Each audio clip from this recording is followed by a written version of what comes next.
Magandang umaga. Nais ko lang po i-point out itong pangingialam ni Montolpo. Nagpapasip-sip lang kasi ito na baka nanghingi ng pwesto na bibigyan. Akalain mo, yung napaka-traidor ng taong ito. Dati, nung sa panahon ni Duterte, binigyan siya ng pwesto na ambassador at large. Siya pata pinadala ron sa China. Kung hindi makapatistikin ko nga. Tapos, dahil gusto niya maging relevant siya, ay gumawa naman ng kwento. So, yan ang ginawa niya ngayon. Ang ginawa niyang kwento ngayon ay nagbanggit siya ng mga pangalan na magkaroon doon ng parang destabilization, short of saying na magkukodita. At ang mag-destabilize ay binabanggit niya mga pangalan ng retired officers. May generals at may colonels. Pero may kasamang dalawang abogado na nakita ko, si Attorney Vic Rodriguez at si Attorney Ferdinand Topacio. At ang mga magiging financier daw, magbigay ng budget ay si Sara Duterte, si Pulong, at saka si Chubby Chingson. So, yan po ang mga binabanggit niya. So, special envoy pala siya. So, ambassador siya for public diplomacy to China. In-appoint siya ni Duterte. Tapos, ganon siya katraidor kay Duterte. Grabe itong mga si Ramon Tulfo na to. Kaya, ganon din po sila lahat. O, Jing Onciano, good evening po. Watching from Bahrain. Okay, ikaw ba may-ari ng Onciano Hospital, Jing? Daming Onciano Hospital, medical center. So anyway, nais ko lang banggitin itong ipakita ko yung ginagawa ni Tulfo. Gumawa lang talaga ng diskarte, mapansin siya. At hoping na mabigyan siya ng pwesto ni Bongbong Marcos. Ganun po ang gusto niya. Kasi matanda na kasi itong binugbog ni Raymart Santiago dati. O Ramon Tulfo, here's an insider list of people the government is watching that are behind the reported current stabilization. Una, ito po ay, kung totoo man ito, nasa loob ng organisasyon na sikreto. So, paano mo nalaman? At walang magtitiwala sa iyo, Ramon Tulfo. Kasi nagtraidor ka na. So, walang magtitiwala talaga sa iyo. So, nagbabanggit siya ng mga pangalan na mag-destabilize. Ito si General Romeo Poques, General Orly de Leon, General Benjamin Magalong, General Johnny Macanas, General Gerald Bantag, Colonel Chica, Colonel Leonardo, Colonel Mitran, Captain Dado Enriquez, Ferdinand Topacio, Vic Rodriguez, Mike Defensor, Chubby Chingson, Rodante Marcoleta, Orlando Ulamit, alias Monk. Grabe mga gumagawa. Nag-imbento ko ng listahan. Ha? Grabe talaga si Ramon Tulfo. Napakasinungaling mo talagang tao ka. Invento ko naman kwento. Tapos, ba't mo sinabi possible financier? Ba't hindi mo na sinabi financier? Ibig sabihin, hindi ka sigurado sa sasabi mo. The fact na gumagamit ka ng word na possible or possibly na maggagasta si VP Sara Duterte, Congressman Pulong Duterte, Chubby Chingson. Tapos sabi, don't ask me where I got the info. I won't tell. Wala ka naman inimbento mo yan. You just took the info from your malicious mind. Ganun lamang po ang nangyari dyan. You have a very malicious mind, Mr. Ramon Tulfo. Ito si Rolando ka, nagbanggit lang ako na hindi ka paniwala, magsasabi ka DDS. Bobo ka ba, Rolando ka? Ay, wala man ako pakialam kung maniwala ka sa akin o hindi. Kasi ang utak mo, gusto mo lahat tirahin lang si Duterte kahit fake news. Tigilan na natin ang klaseng ganong style. Magiging totoo naman tayo sa ating mga konsensya. Rolando ka. Nagduka-duka ka dyan eh. Ano kung DDS ako? Kung yan ang tingin mo, may problema ka ba? Ano problema mo? Baka sabihin mo kung mas matalino ka pa sa DDS, hindi. Pwede ka naman umalis dito ngayon. So, Bixby, if there is a confirmed destabilizer it will be Moon himself. O siya ang nag-destabilize. Kasi siya gumagawa ng kwento. Jing Onciano, sir, maraming salamat po sa inyo. May mga katulad kayong matapang at magiging boses ng bayan. Mabuhay ka, sir. Salamat po. Hindi to pwede yung mga ginagawa ninyo, Ronaldo ka. Kayong mga nagpinklawan ko, no, ng mga BBM, ang nag-imbento kayo sa utak ninyo, nagpipiling yung mga bubo, mga DDS, mga matalino pong DDS. Tandaan mo. Kasi kung matalino kayo, dapat kayo ang nanalo. Kayo ang dapat mamumuno. Di ba? Kung matalino kayo, hindi dapat si Ronald, si Ronald Llamas, dapat siya ng presidente sa ngayon, di ba? Kaya wag mo sabihin na matalino ka. Okay, Marcelino Alnas Jr., watching from Moncada, Tarlac, on the wake of my wife. Ay, ano tag nito? Condolence sa Marcelo. Diyan ka pala sa Tarlac. Ano ba, Ilocano ba diyan o Moncada o Kapampangan? Naimbaga bigat lang o di kaya maya paabak. At saka condolence lang. Rolando ka, huwag kang tanggalin mo sa utak mo yan. Makinig ka lang kung gusto makinig. At wag mo, ang salita mo kasi didiis ka pala, kausing. Yan po ay ebidensya po yung pananalita mo na hindi po kayo matalino. Kayo po ay follower ng mga kulto ng mga pinklawan na walang hindi nag-iisip. Tapos Marcelo Alas Jr. Lucano Idol. Okay. Naimbaga bigat mga kapsat ko nga dito sa channel ko. Mga kabalen ko, maya paabak. Okay, so maray na aga sa mga Bicolano na nandito ngayon na sa tingin ko may mga bagyo-bagyo pa, may ulan-ulan pa. Tapos sa mga Visayas, sa mga maayong buntag sa mga Cebuano, sa Bohol, maayong buntag, sa Waray, mga maayong maupay nga aga, sa mga Surigao-non,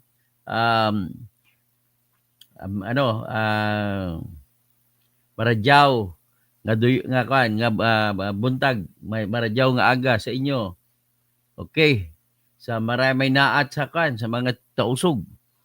Okay, so mga mapita sa mga pakat, ago pagari akan, Rosa Barm. O sige. So ngayon, ito po ang tinitingnan natin. Maraming nag-imbento. Ito gusto lang to mapansin ni Bongbong Marcos si Montolpo. Tapos yung mga kapatid niya na akala mo sikat, feeling sikat. FS. Mga Mr. Bendelo. Tsaka mga American citizens. Wala lang tayong ebidensya kay Rapi Tulfo So anyway, ang kasunod natin pag-usapan, sinasabi ko lang naman yan in passing na mali talagang ginagawa ni Tulfo. Unang-una, hindi ka paniwala. Pangalawa, mayroong darating po na rally ng 3 araw ng mga Iglesia ni Cristo. At base sa aking nakuhang informasyon, buong Luzon, mga Ilocano na iglesia, Pangasinense na iglesia, mga Igorot na iglesia, lahat ang mga hanggang Bisaya, hanggang Mindanao, hanggang Bicol, hanggang mga Waray, doon ay dami pong pupunta ng mga iglesia ni Cristo. At tinataya po na in-expect lang naman na mga 2 million sila nandun. Sabi dito na mahilig man lang ito na reliable informant. Yan ang style ng mga lumang journalist. The reliable informant. Kadali sabihin maglagay ng reliable informant. Ito naman si Conte. Si Attorney Conte. Hindi daw sakop ng extradition ng papa-aresto kay Bato. Kasi daw, ICC daw ay hindi siya bansa. So ngayon, ang gusto niya pa sasabihin, pwede kang hulihin na walang warrant sa ating korte sa Pilipinas kung sa ICC manggaling. Kung ikumpara mo, ano pagkakaiba ng pagpapaaresto ng Amerika, kagaya pinapaaresto ng Amerika si Kibuloy din sa Pilipinas, pero dumaan pa sila sa tinatawag natin na extradition proceedings. So nagsampa na ng extradition proceedings laban kay Kibuloy, pero ang problema lang niya ay ang humingi sa kanya pala ay California District Court, and through the US government hiningi siya. At sa ngayon, ang problema nandiyan is nakakulong na siya. So, kahit nakakulong na siya, dinadaan pa rin sa proceedings. Naghihiring pa rin ang korte kung talagang i-extradite si Kibuloy sa Amerika o hindi. Pero mayroong komplikasyon. Siyempre, may kaso pa si Kibuloy sa ngayon, at alam ko na yung mga biktima niya naman dito sa Pilipinas ay ayaw siya ibigay sa ibang bansa. Gusto nila manatili na dito siya nakakulong. So, ganun po. So, depende. Kakausapin na ng Philippine government ang mga biktima kagaya sa Elias Amanda. Anyway, itatrial na naman sa doon. Ibabalik naman ng Amerika sa Pilipinas pagkatapos na sa Amerika. After all, kung makulong siya sa Amerika, parang nakulong na rin siya sa Pilipinas sa ginagawa niya. So, ang gusto mangyari ni Conte, ang bagay na hindi pwede gawin direkta ay gagawin lang indirect. So, indirect na extradition ang nangyari na gusto niya gagawin, na hulihin si Bato at saka idiretso doon sa hindi nadadaan sa korte. Nakalimutan ata niya na kung gagamit ka ng room statute, gagamitin mo pa rin ang Article 59 na nagsasabi, dadaan ka pa rin sa local court. Pero ito po yung ating extradition na treaty, extradition rules. Para maintindihan mo konti, kasi konti lang alam mo. O ito, nung klase ka, saan ka ba nag-graduate ng College of Law? O yan ha. Ito po ay, ang pangalan nito, Supreme Court, in-bank, AM number 22-0329, Supreme Court, Rules on Extradition Proceedings. Yan. So, napirmahan ng lahat ng justice ng Supreme Court. Okay? So, applicability. Dito sa basahin nyo, extradition means removal of an extraditee from the Philippines with the object of placing them at the disposal of foreign authorities. Sakop pati ang ICC kasi foreign authorities ang ICC. Kaya kita man yung konti. Palawakin mo naman ang utak mo. Kasi pag ginawa mo yan, ibig sabihin promotor ka po ng violation ng human rights, na hindi mo sinusunod ang karapatan ng tao sa Pilipinas na dumaan sa batas. So, ikaw po ay isang tao na hindi karapat-dapat maging abogado dahil promoter ka ng human rights violation. So, very clear. Nabasa na ba natin? No? Basahin yung Sinabi sa extradition means the removal of an extraditee from the Philippines with the object or for the purpose of placing them at the disposal of foreign authorities to enable the requesting state to hold the extraditee in connection with any criminal investigation directed against them. So, foreign authorities, kaya sakop po yan. Miss Conte. Pareho po niyan ang sinusunod po nating batas, Miss Conte. Sa Section 1, Article 3 ng Constitution na nagsasabi, no person shall be deprived of life, liberty, or property. So, hindi po sila ma-deprive ng liberty si Bato. Without due process of law, dadaan ka sa batas kung walang batas. Ibig sabihin, dadaan ka sa batas. And nor shall any person be denied the equal protection clause. So kung ano ang batas na magpapabor na binibigay sa extraditee dahil sa warrant of arrest sa ibang bansa, dapat patas din ang pagtingin ng ating korte sa mga tao na gustong kukunin ng ICC kasi dadalhin din sa ibang bansa. So anong pagkakaiba? Ang pagkakaiba lang, yung pinanggalingan ng isa sa ICC, yung isa sa ibang bansa. Pero ba't din pare-pareho silang mga tao na Pilipino na dito kukunin sa Pilipinas. At pare-pareho silang may warrant of arrest. So, anong diferensya ng warrant of arrest galing sa Amerika at warrant of arrest galing sa ICC? Pare-pareho lang warrant of arrest yan. Kaya hindi mo pwede sabihin special favor kay Bato kasi ICC siya. Hindi po pwede. Kapag ang batas po ay hindi nag-uuri, huwag kang mag-uri. Ang tawag namin sa English yan, if the law does not distinguish, don't distinguish. Okay?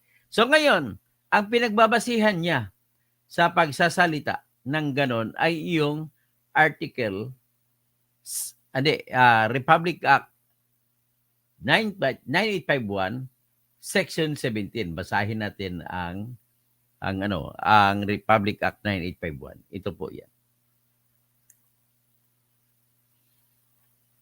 Republic Act 9851.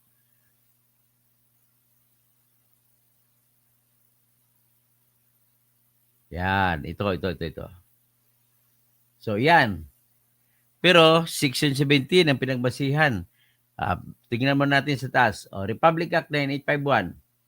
An act defining and penalizing crimes against international humanitarian law, genocide and other crimes against humanity, organizing jurisdiction, designating special courts, and for related purposes.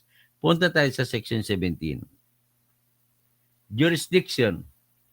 The state shall exercise jurisdiction over persons, whether military or civilian, suspected or accused of a crime defined in and penalized in this act, regardless of where the crime is committed, provided any of the following conditions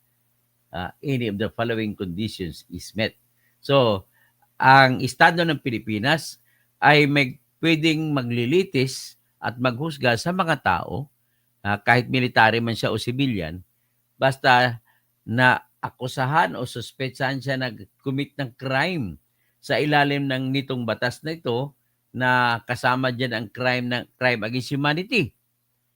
Kahit saan pa nagawa ang krimen, kahit sa labas pa ng Pilipinas, basta siya ang akusado ay Pilipino, o di kaya ang akusado, kahit hindi sa Pilipino, narito siya sa Pilipinas, present in the Philippines. O di kaya, pangatlo na kondisyon ay ang kasalanan ay nagawa niya laban sa Filipino citizen. Next paragraph. In the interest of justice, the relevant Philippine authorities may dispense with the investigation or prosecution of the crime punishable under this act. Sabi niya, kung minsan, sa ngalan ng katarungan, pwedeng ang Pilipinas ay magparaya na lang, hindi na mag-imbestiga. Kung sa patungkol sa krimen ito, if another court, that includes international court or international tribunal, is already conducting investigation. Kagaya sa ICC, nag-conduct ng investigation at nagpo-prosecute na. Pero may kondisyon na pag ganon, hindi ibig sabihin, pwede nang hindi siya mag-imbestiga ang Pilipinas. Bagkos, ang gagawin niya ay, sabi niya, the authorities sa Pilipinas may surrender or extradite suspected or accused persons in the Philippines. Pwede nang isuko or pwedeng extradite ang tao na nasa Pilipinas, or to appropriate international court, if any, kung mayroon mang international court, or to another state. Ibig sabihin, ito, extradition ito, pursuant to applicable extradition laws and treaties. Ngayon, kung ipasa mo at nakatingin ka lamang sa International Criminal Court, hinahanapan pa rin ng treaty. So, hindi mo pwede gamitin ito na kara-kara ka mag-surrender. So, ngayon, bakit nilagay ito ng batas? May surrender. At may hindi, basta, may surrender. May, ibig sabihin ng may, pwedeng hindi, pwedeng gawin. So, surrender. So, may surrender. Ano, bakit nilagay ng batas may surrender? Ang rason po niyan ay sapagkat sa extradition po na batas, hindi pa naman po lahat ay nagpapa-aresto. Merong ibang mga ini-extradite na nagsumusuko na lang. Kaya ibalik natin uli yung extradition proceedings na inangat ko kanina. Ito. Ayan ang extradition proceedings. Binalik ko kayo dyan. So, titingnan natin sa Article 5, Rule 5. Rule 2, Rule 3,